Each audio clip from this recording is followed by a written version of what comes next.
जय श्री राधे श्याम।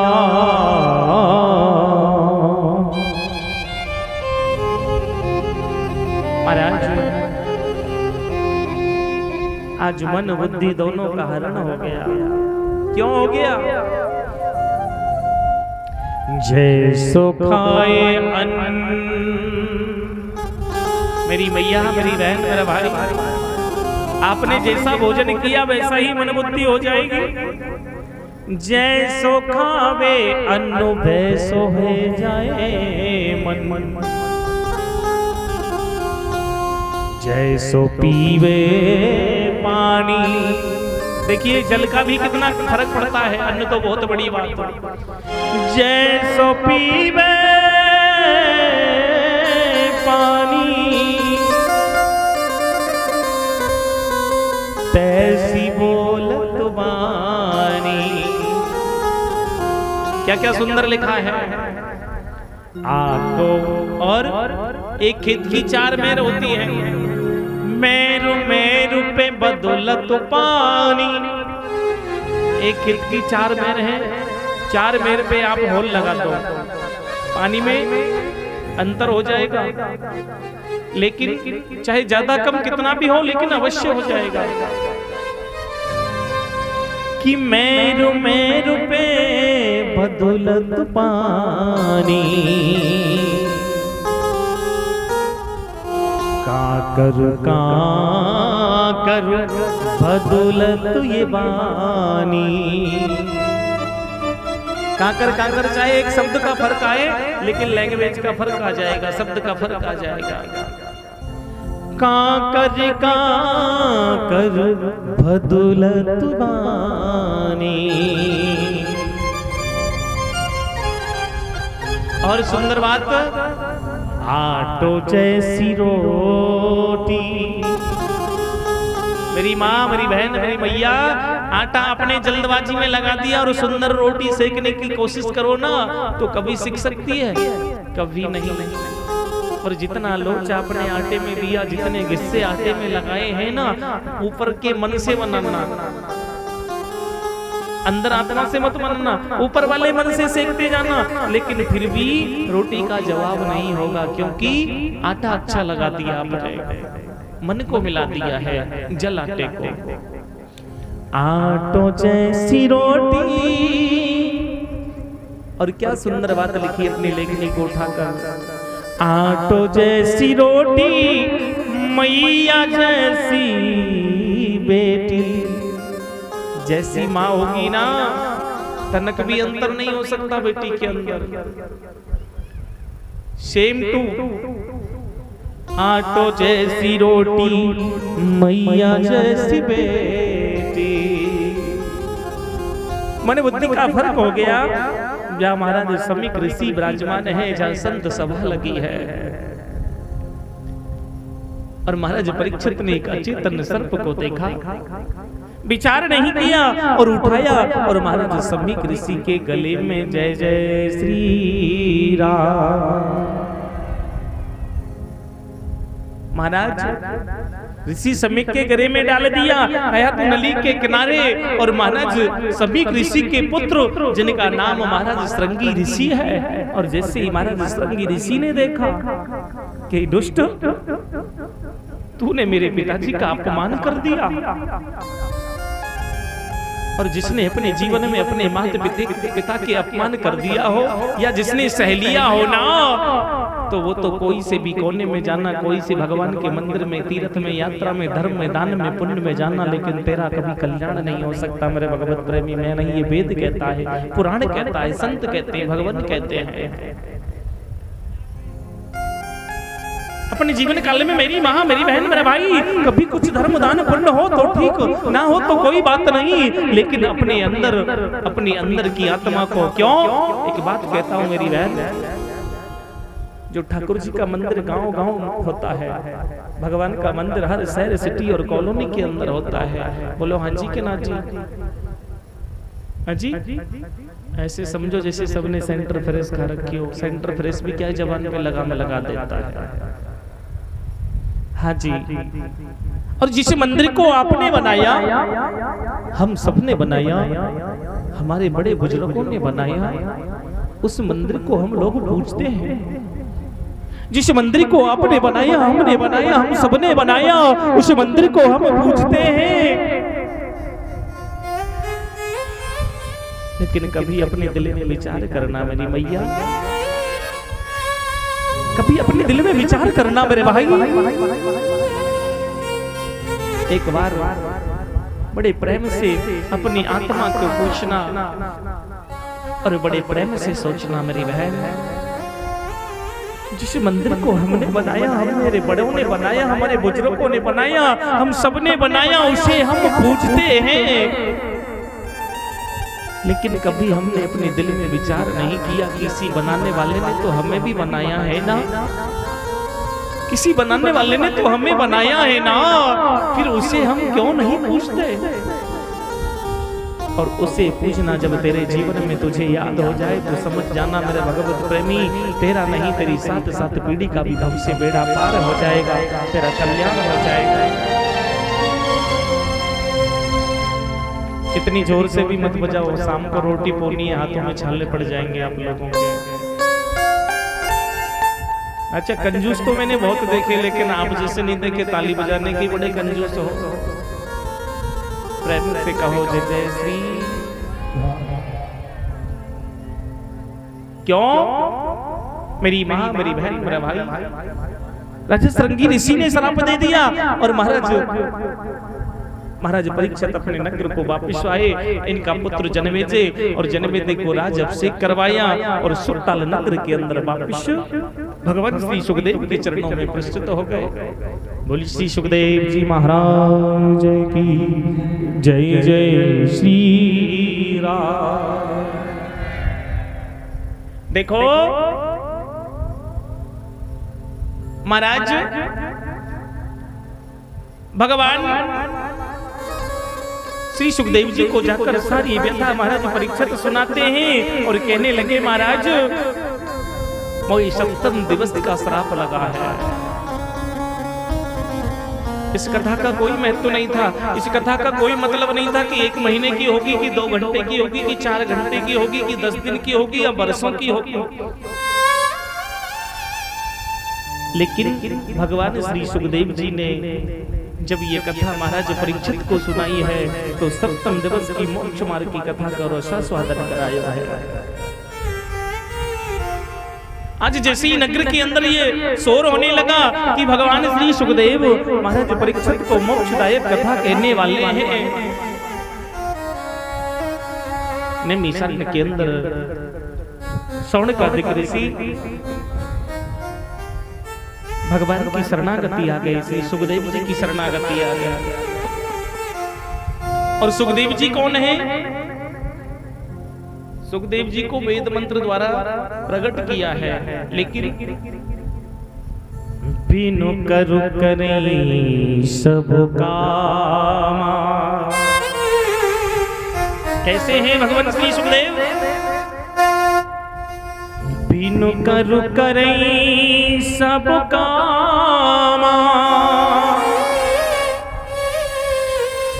बिनु पगु चलहि सुनहि बिनु काना, तेहि विदु भक्त यही नाना।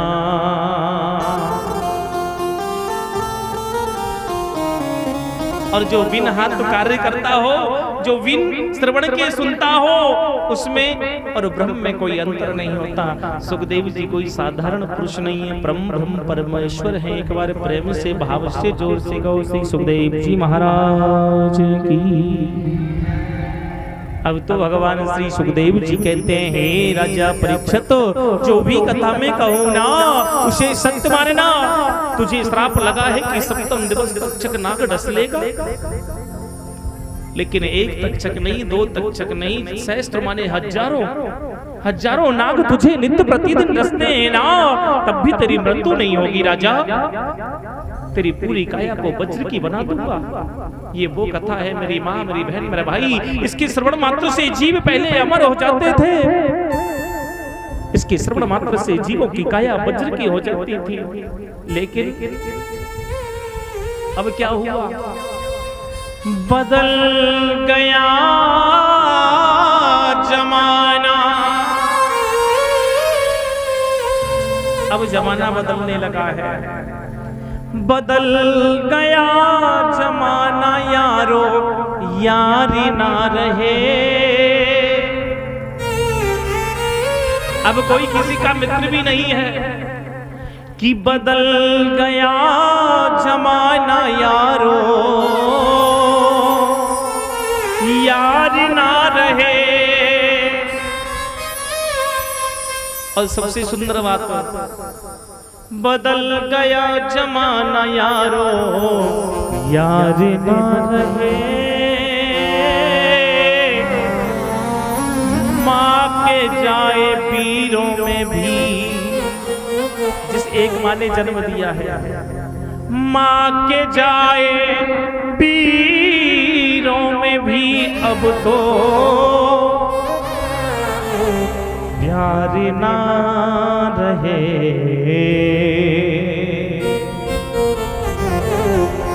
इस संसार में आपको लड़ता हुआ नजर आएगा तो कौन आएगा? कौन आएगा? भाई। आपने सुना होगा वो एक कुत्ता ने अपने मन में संकल्प ले लिया, सारे कुत्तों को इकट्ठा कर लिया था। सारे जब कुत्ते इकट्ठे हुए ना तो कुत्तों ने कहा कि भैया कहो कैसे एकत्रित किया। कहने लगे भैया, एक कुत्ते ने अपना प्रस्ताव रखा कि मुझे गंगा जी स्नान करके आना है। आप लोगों को कोई परेशानी नहीं? नहीं, बड़ी अच्छी बात है, आप प्रेम से जाओ। और वो स्नान करने जब चला गया और गंगा जी जब स्नान करके आया ना तो सब लोग एकत्रित हो गए। सब लोगों ने पूछा, बोल रास्ते में कोई दिक्कत, कोई परेशानी? कहने लगे भैया कोई परेशानी नहीं हुई, बड़े आनंद में गया। लेकिन एक थोड़ी सी समस्या आई। क्या आई? पराये ने किसी ने कुछ नहीं कहा, गैर ने किसी ने कभी नहीं रोका, लेकिन जहां जहां भी भौंकने लगे ना वो सब अपने वाले थे। जहां जहां भी मुझे काटने की कोशिश करने लगे वो भी सब अपने ही वाले थे। इसलिए एक बार प्रेम से कहो जय जय श्री होली गोविंद भगवान की जय जय श्री राधे श्याम।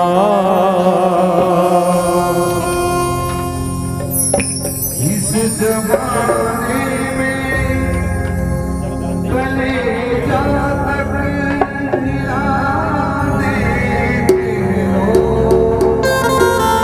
जय भाई को पिला देते हो,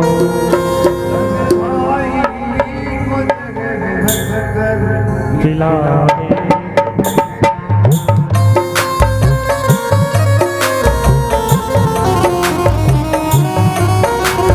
जय हो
दोनों हाथों की सेवा करते हुए श्री राधे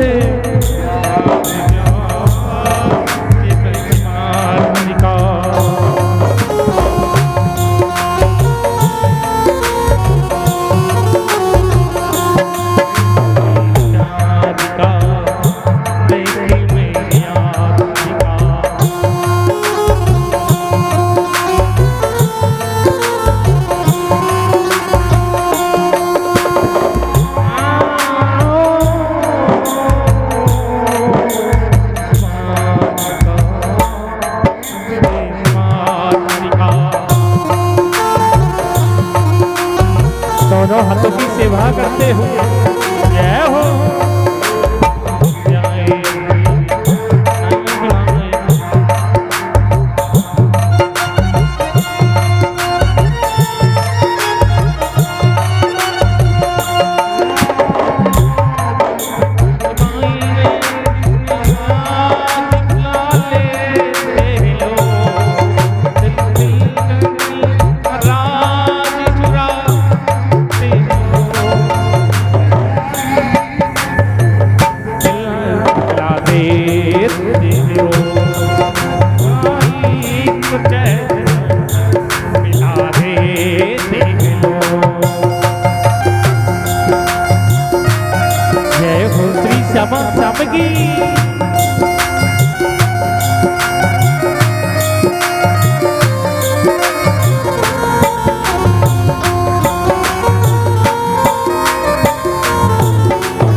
पिला दे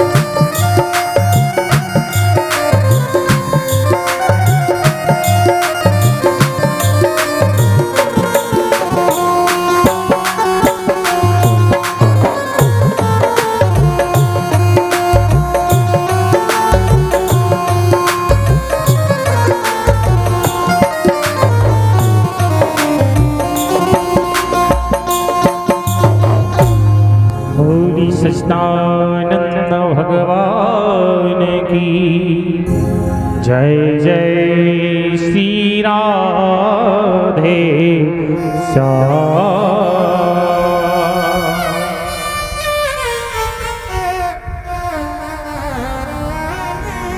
भगवान श्री सुखदेव वर्णन करते हैं सुन का अधिक ऋषि भी एकत्रित हो गए 88,000 वर्ष का तप एक अमृत का जो गढ़ा है वो भगवान श्री सुखदेव के सामने लेके आते हैं। महाराज ये ले लो, आपकी कथा का रसा स्वादन हमें करा दो, लेकिन मना कर दिया। भगवान कहते हैं कि भैया एक तराजू मंगाओ। एक तराजू मंगाया, एक तरफ ऋषियों के संकल्प करवा दिया, एक तरफ अमृत के घड़े को रख दिया, एक तरफ महाभगवत पुराण को विराजमान किया। लेकिन मां भगवत का पल्ला झुका का झुका रहा।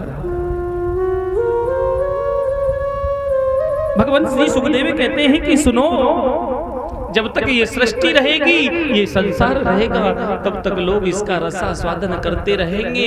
और ये आपका जो अमृत है 2, 4, 6, 10 को जिंदा करने के बाद खत्म हो जाएगा।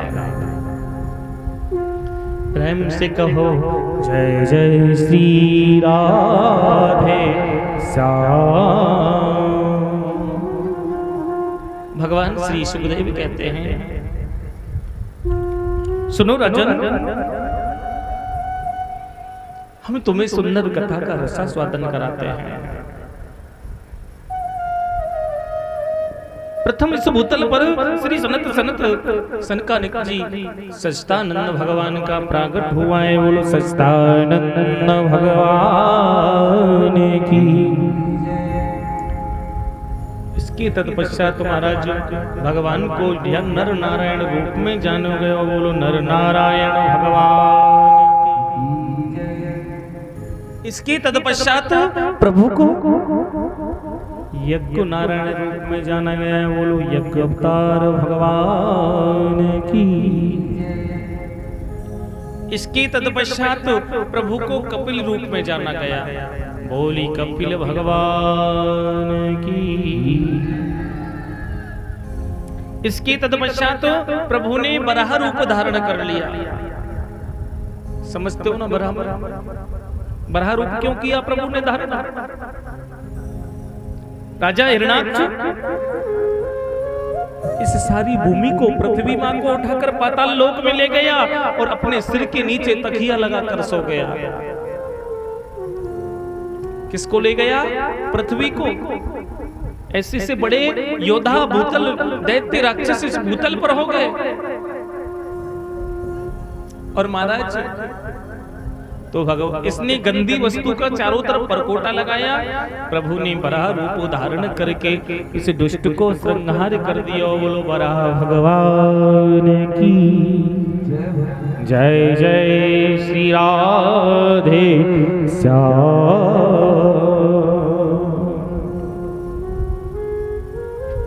भगवान श्री सुखदेव कहते हैं, राजा परीक्षित, इसके तत्पश्चात प्रभु ने मच्छप रूप धारण किया। बोलो मच्छप भगवान की। इसके तत्पश्चात प्रभु ने कच्छप रूप धारण किया। बोलो कच्छप भगवान की जय जय श्री राधे श्याम। क्यों किया प्रभु ने? दैत्य और देवताओं में हमेशा झगड़ा होता था। आज भगवान ने कछुए के रूप धारण कर लिया। एक तरफ दैत्य वंश है, एक तरफ दानव वंश है, देवता वंश है। भगवान कहते हैं कि देखो भैया, आप हमेशा लड़ते झगड़ते रहते हो, आज इस समुद्र का मंथन कर देते हैं। शेषनाग की नेथी बना ली। द्रोणाचल नाम का जो पर्वत है उसकी रही बना ली। स्वयं भगवान कच्छप बन गए और उस पर्वत के नीचे मेरे स्वयं गोविंद प्रवेश कर गए हैं। भगवान कहते हैं कि देखो भैया, पूंछ की तरफ से तो देवता लोग पकड़ेंगे, दैत्य लोग पकड़ेंगे, और फन की तरफ से हमारे देवता पकड़ेंगे। लेकिन राक्षस लोग कभी भगवान की बात नहीं मानते थे और भगवान ने तो पहले से ही उल्टा समझा दिया। राक्षस लोगों ने कहा कि हम लोग तो फन की तरफ से पकड़ेंगे और आपके देवता पूंछ की तरफ से पकड़ेंगे, और यही तो गोविंद चाहते थे। भगवान ने कहा कि ठीक है भैया, तुम्हारी जैसी इच्छा, प्रेम से कहो जय जय।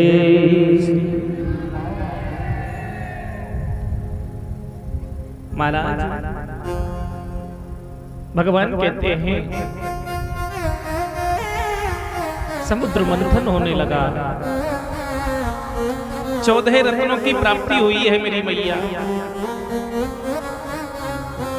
साईकरण घोड़ा, ऐरावत हाथी, कामधेनु गाय और कल्प वृक्ष। अच्छा, कल्प वृक्ष का आप लोगों ने किस किसने दर्शन किया? आपने किया है मैया कल्प वृक्ष का? देखिए, कल्प वृक्ष आपके इधर तो पता नहीं, झालावाड़ साइड में खूब है। और कल्प वृक्ष का मतलब होता है कि कल्प वृक्ष के नीचे बैठकर जो जीव जैसी कल्पना करे, जैसा विचार करे, सो मांगनी करे, सो सारी मनोकामनाओं को पूर्ण करने वाला होता है। बोलो कलदेव भगवान की। चाहे कर्ण घोड़ा ऐरावत हाथी कामधेनु गाय चारों को महाराज इंद्र को दे दिया। इसके तत्पश्चात श्री लक्ष्मी जी को प्राकट हुए बोलो लक्ष्मी मैया की। देखो ये गांव आपका कितना होशियार है। राधे की जय बुलवाओ तो धीरे से, और लक्ष्मी जी का नाम आया है ना तो सोती जग गई है मैया। कहीं ऐसा ना हो लक्ष्मी माँ नाराज हो जाए। बोली लक्ष्मी माते की जय जय श्री राधे श्याम।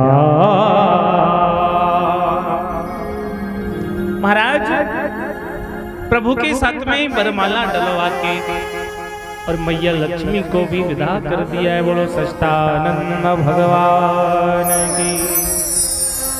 श्री सुखदेव जी वर्णन करते हैं, हे राजा परीक्षित, इसके तत्पश्चात इसके अंदर विष प्रकट हुआ है। इस विष को कोई भी पीने को तैयार नहीं है, लेकिन भगवान भोलेनाथ ने इसे स्वीकार कर लिया है और भगवान ने इसे पिया, लेकिन कंठ में रोक दिया। उसी दिन से प्रभु का नाम लीलकंठ पड़ गया। बोलो लीलकंठ भगवान की। महाराज इसकी तत्पश्चात इसमें से अमृत निकला है और मध निकला है। और देखो मध किसको पिला रहे हैं भगवान? राक्षसों को। अमृत किसको पिला रहे हैं? देवताओं को। अच्छा आप एक बात बताओ, आप राक्षस कहलाना पसंद करोगे या देवता? देवता।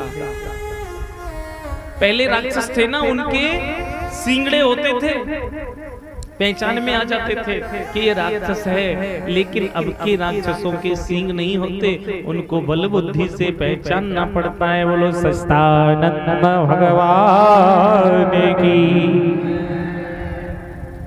अब भगवान श्री सुखदेव वर्णन करते हैं, हे राजा परीक्षित, अब तो महाराज एक राहु नाम का जो दैत्य है ना, इसे लेकर भगने लगा। और जैसे ही राहु नाम का दैत्य भगने लगा तो इंद्रजीत पुत्र दोनों झगड़ने लगे। वो तो कहता है कि इसे मुझे दो और वो कहता है इसे मुझे दो। झगड़ते झगड़ते महाराज ये अमृत फैलने लगा, बिखरने लगा और चार मोटी मोटी बूंदें झलकी इसमें से। वहां क्या होता है आज? कौन बताएगा आप लोगों में से? मुझे भी थोड़ा अच्छा लगेगा अगर बताओगे तो। चार मोटी मोटी बूंद अमृत की झलकी है इसमें से। वहां क्या लगता है आज? कुंभ। क्या लगता है? कुंभ। और 12 नन्ही नन्ही बूंदें झलकी वहां कुंभी लगती है। बोलो सच्चिदानंद भगवान की। सब लोग मन में विचार करने लगे, प्रभु अब क्या करें, अब क्या होगा महाराज? तो भगवान ने विश्व मोहिनी रूप धारण कर लिया। बोलो विश्व मोहिनी भगवान की। इतनी सुंदर स्त्री बन गए मेरे गोविंद, और पीछे से दौड़े चले जा रहे हैं और कहने लगे, अरे देखो तो सही, आप रुकते ही नहीं हो, भगे जा रहे हो, एक बार मेरी तरफ तो देखो। और जैसे ही महाराज, स्त्री तो वो चीज है कि इसकी बाड़ी सुई के नोक से कई गुना पैनी होती है, मनुष्य के कलेजे को बहुत जल्दी छेद जाती है। और इस दुष्ट ने जैसे ही पलट कर देखा तो एक सुंदर स्त्री का दर्शन किया, आनंदित हो गया, गदगद हो गया। भगवान ने धीरज से इसके कंधे पर हाथ रख लिया। विश्व मोहिनी रूप धारण कर रखा है मेरे प्रभु ने। भगवान भोलेनाथ ने जैसे ही देखा तो भगवान भोलेनाथ का बिंद खिसक गया सुंदर रूप को देखकर। कल सुनोगे आप। और भगवान भोलेनाथ के बिंद से ही सोना बना है। भगवान भोलेनाथ का बिंद अगर इस भूतल पर डाल दिया जाए तो लय और प्रलय हो जाए। इतना सुंदर रूप मेरे गोविंद को है महाराज। अब तो एक तरफ तो भगवान ने देवताओं को बैठा दिया और एक तरफ राक्षसों को बैठा दिया। भगवान मंगलाचरण करते जा रहे हैं, राक्षसों को प्रभु मद पिला रहे हैं और देवताओं को अमृत का पान करा रहे हैं। और समझ गया वो दुष्ट कि हमारे साथ में पहले भी छल हुआ और अब भी छल है। इसने देवताओं के साथ में मिल के बैठ के अमृत को पान कर लियो। बोलो सच्चिदानंद भगवान की। भगवान ने सुदर्शन चक्र छोड़ दिया और दर से शीश को काट के अलग कर दिया। महाराज कौन हो गए? राहु और केतु। जिसको राहु लगता है ना उसकी राह बिगाड़ देती है उसकी घरवाली। बच्चे कहते हैं कि सुनो लड्डू के पापा, आज तुम 12 जाना, शाहबाद जाना, लेकिन वो 12 चला जाएगा, उल्टा जाएगा। जिसको राहु लगता है ना उसके घर में ग्रह क्लेश होने लगता है। महाराज बहुत कमाता हूँ लेकिन घर का कार्य नहीं चलता। जिसको केतु लगता है दोनों पति पत्नी लड़ने लगते, झगड़ने लगते हैं। लेकिन भगवान श्री सुखदेव कहते हैं, राजा परीक्षित, अब तो प्रभु ने विश्व मोहिनी रूप धारण किया और सबने किया कि प्रभु बोली सच्चिदानंद भगवान की। इसके तत्पश्चात प्रभु ने नरसिंह रूप धारण कर लियो। बोलो नरसिंह भगवान की जय। जय श्री राधे श्याम। क्यों? धर्म का खंडन पाप का मंडन। कैसा राक्षस है ये? धर्म का खंडन पाप का मंडन और हत्या हृदय थारो की। जो कोई विप्र मिले मार्ग में भाई पाप पकड़ दे मारो जी। मैं ही ब्रह्मा, मैं ही विष्णु और मैं ही शंकर कहलाया हूँ।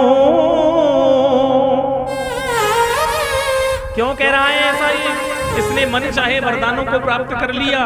रात में मरू ना, दिन में मरू, अस्त्र से मरू ना, शस्त्र से मरू, ऊपर मरू ना, नीचे मरू, मारे महीने के अंदर नहीं मरू, किसी मनुष्य से मरू ना, जीव से मरू, और महाराज दिन मरू ना।